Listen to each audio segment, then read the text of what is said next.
انا ما بخافش ابدا، ولو كنت خفت كنت زمانكم دلوقتي كلكم في خراب ودمار للبلد دي. خراب ودمار، اوعى تنسوا. راحوا ما رجعوش وما قالوش ان هم قالوا لهم هنموتكم عندنا جوه رابعه وما ترجعوش. ده بلام السيسي وافق على كده يبقى خايف من الامريكان. والله انا ما كنت خايف من الامريكان، انا كنت خايف من ربنا. طب خلي حد بس كده يقرب من حدودنا وانت هتشوفه.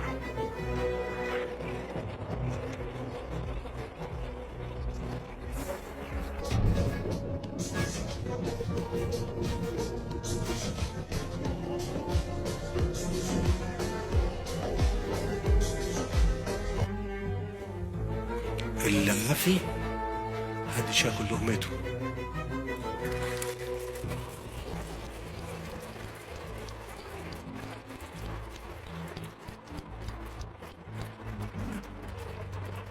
فخلي بالكم، خلوا بالكم من بلدكم، حافظوا على ان هي دايما، وهي مش هتبقى عافيه الا بيكم يعني.